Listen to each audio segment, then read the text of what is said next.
રત્નેશ્વર મહાદેવના સાનિધ્યમાં આપણે બેઠા છીએ. આપણે જાણીએ છીએ કે અત્યારે વર્ષા ઋતુની સિઝન છે અને ઘણા જિલ્લાઓમાં પુષ્કળ વરસાદ છે. એમાં આપણે જ્યારે ગિરનારની વાત કરવી હોય ત્યારે ગિરનારમાં આપણે જઈએ, વરસાદનું વાતાવરણ છે, એકદમ પ્રકૃતિ સોળે કળે ખીલી ઉઠી ગયું એવું કહેવાય છે અને એકદમ ચારે બાજુ લીલોતરી છવાઈ ગયેલી હોય એવું લાગે છે આપણે. અને ગિરનારની ઘણી બધી કથાઓ છે ઝવેરચંદ મેઘાણીએ લખેલી છે અને ગિરનારની કેટલી બધી કથાઓ છે આપણે સાંભળતો હોઈએ. એક કથા છે, આપણા મિત્ર છે વિષયભાઈ, જે આપણે ગિરનારની કથાનું રસપાન કરાવશું. સૌરાષ્ટ્રની ધરતી ઉપર બે વાણિયા, એક મોહનદાસ કરમચંદ ગાંધી અને બીજો આ ઝવેરચંદ કાળીદાસ મેઘાણી.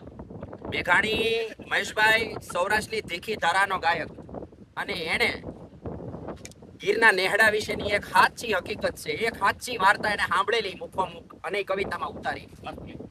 અને ઈ ગીરના નેહડામાં એક ઘટના બનેલી કે 14 વર્ષની ચારણ બાળા, જેનું નામ હતું હીરબાઈ, એના નેહડામાં એકવાર હાવજ ઘૂસી ગયો અને બધા લોકો થરથર કાપે.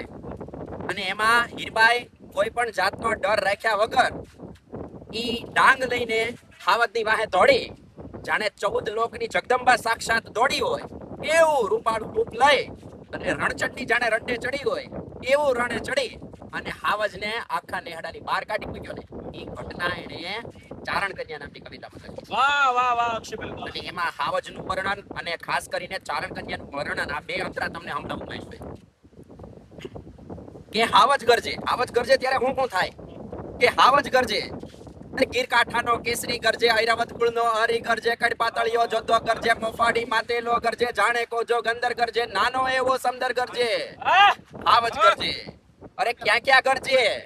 બાવળના જાળામાં ગરજે, ડુંગરના ગાળામાં ગરજે, કણબીના ખેતરમાં ગરજે, ગામ તણા પાદરમાં ગરજે, નદીઓની ભેખડમાં ગરજે, ઈયોના ગોહરમાં ગરજે, ઉગમનો ગરજે, ઓરોને આ ઘેરો ગરજે.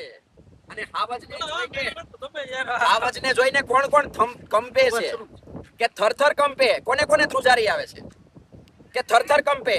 વાડામાં વાછરડા કંપે, કુબામાં બાળકડા કંપે, મધરાતે પંખીડા કંપે, ઝાડ તણા પાંદરડા કંપે, પહાડોના પથ્થર પણ કંપે, સરિતાઓના જળ પણ કંપે, સૂટાને જાગંટા કંપે, જળને ચેતન સૌએ કંપે. અને ઈ હાવજને જ્યારે બગાડતી હોય, ધરણી ધ્રુજાવતી ચારણ કન્યા જાતી હોય વાહે ડાંગ લઈને જગદંબાના અવતાર જેવી, અને ઈ ડાંગ ઊંચો કરે ને હાવજની આંખો ફાટી રે. અને ઈ ડાંગ ધ્રુજાવતી કન્યાનું વર્ણન એનો એક અંતરો સંભળાવું તમને. આવાજો કે 14 વર્ષની ચારણ કન્યા, ચુંદડિયાળી ચારણ કન્યા, શ્વેત સુવાળી ચારણ કન્યા, બાળી ભોળી ચારણ કન્યા, લાલ હિંગોળી ચારણ કન્યા, અરે ઝાડ ચડતી ચારણ કન્યા, પહાડ ઘુમંતી ચારણ કન્યા, જોબનવંતી ચારણ કન્યા, આગ ઝરંતી ચારણ કન્યા, નેસ નિવાસી ચારણ કન્યા, જગદંબાસી ચારણ કન્યા, ડાંગ ઉઠાવે ચારણ કન્યા, ત્રાડ ગજાવે ચારણ કન્યા, હાથ હિલોળી ચારણ કન્યા, પાછળ દોડી ચારણ કન્યા. અને ઈ ડાંગનો પછડાટ સાંભળી અને ઓલો હાવજ જે ભાગે એનું વર્ણન મેઘાણી કરે કે ભયથી ભાગ્યો સિંહણ તારો, ભડવીર ભાગ્યો, રણમેલીને કાયર ભાગ્યો, ડુંગરનો રમનારો ભાગ્યો, હાથીનો હણનારો ભાગ્યો, જોગી નાથ જટાળો ભાગ્યો, મોટો વીર મુછાળો ભાગ્યો, નરથઈ તું નારીથી ભાગ્યો, નાનકડી છોડી ભાગ્યો. આ છે સૌરાષ્ટ્રની ધરતીનો ગાયક.